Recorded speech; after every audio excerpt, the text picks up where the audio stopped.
This is the 30 Days to Sell Cars podcast. In this episode, we're looking at the first stage of the Automotive Customer Acquisition Formula, which is to figure out your why, your core values, and your beliefs.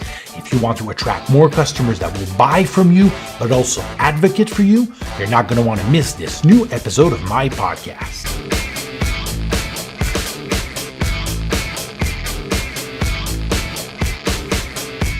Hi, my name is Sean Cassy, and this week we are continuing our journey throughout the Automotive Customer Acquisition Formula to provide you with the roadmap that will help you build your personal or dealership's automotive customer acquisition machine, one that will help you predictably and consistently sell more cars. In this episode, I want to take some time to provide you with a framework to help you figure out your why, your values, and your beliefs, so you can communicate your marketing message from the inside out and inspire prospects to take action and become your best ambassadors. Now don't worry, I'm not going to get all philosophical on you in this step. I know you want to get to the more specific aspects of the customer acquisition formula and learn how to attract more prospects and close more deals. But I do recommend you take some time to find your intrinsic motivation and the core belief of your business. Companies with a strong why, like Nike, Apple, Harley-Davidson, and Ferrari, always do better in the marketplace.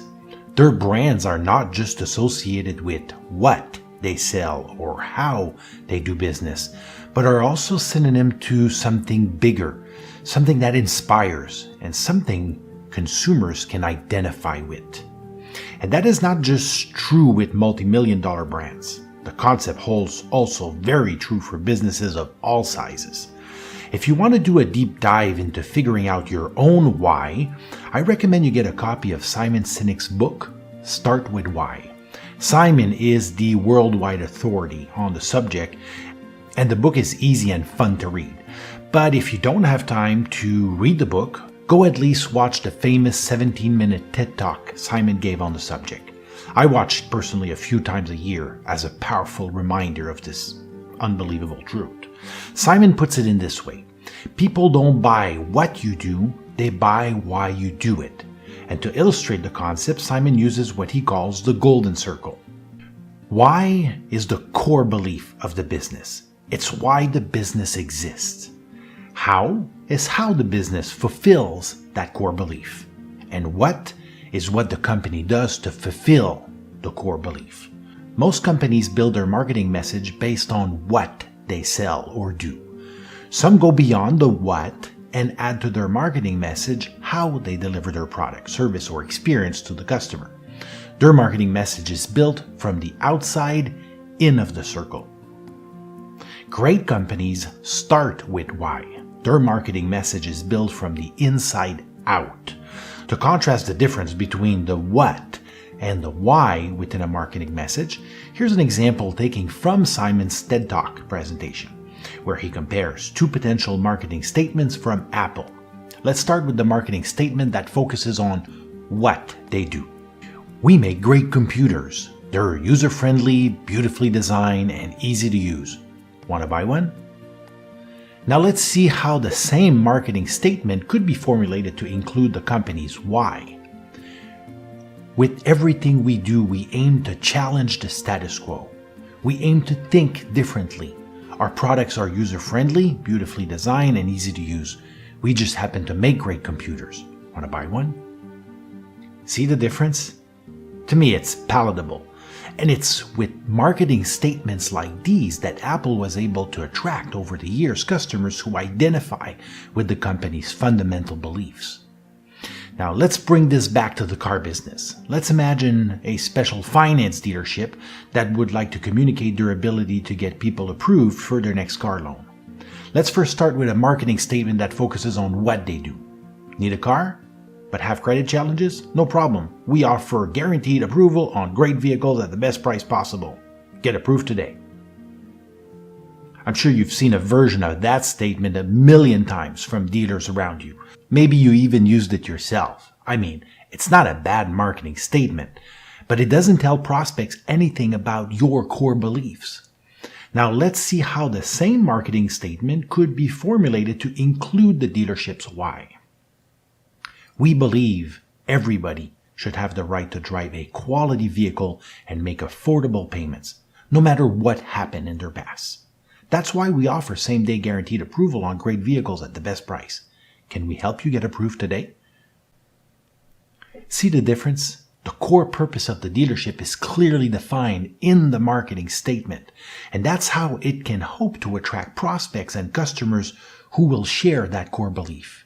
If you're a luxury dealer, what do you believe about luxury vehicles or the luxury buying and ownership experience? If your focus is on one price or family or truck or subscription or reconditioning, what do you believe is the impact of this focus on what you bring to the table, what you bring to the car business? When you have a strong why and it's well articulated in your marketing message, you don't just attract prospect and potential customers, but you attract people who share your beliefs and support what you do. These people will not only buy your vehicles, but they will be your best ambassadors. They will advocate for what you do, and they will be raving fans that will spread the message of your dealership in their circle of influence. That's the power of starting with why. Now here are your action steps for this first stage. Number 1, watch Simon Sinek's famous TED Talk. I'll put the link right here on this page. Number 2, make a list of everything you believe about your dealership's core purpose or your role as an automotive professional in the marketplace. Start every sentence like this: I believe. Write as many as you can. Number 3, take all your I believe statements and distillate from these your dealership or your personal why statement. Remember, your why is your core belief about the business, your business. It's why you exist as a dealership or as an automotive professional in the industry. Now here's a quick note. It might be tempting to think that your why is to make money. And in many ways, it's probably one of the obvious reasons why you're in business and get up for work every morning. But why is not about making money. That's the result. Although money can be a strong motivator, it can't be at the core belief of your marketing message, or prospects and customers might feel somewhat of a disconnect. Imagine a marketing statement that would say, I believe I should make the most money possible. Come get a great car at a great price. I'm sure you can see how conflicting the statement could be for prospects. They might be wondering if they are really going to get a great price if you're in business to make the most money possible. Bottom line, your why should go beyond money and profits. Money is the result. Just dig a little deeper. A quick recap.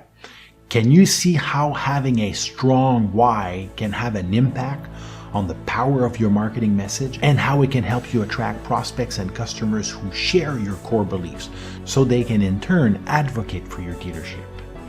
In the upcoming 2 episodes of the podcast, I will review for you the next 2 stages of the customer acquisition formula so we can lay down the foundation for your customer attraction machine, one that will predictably and consistently help you turn total strangers into paying customers and raving fans.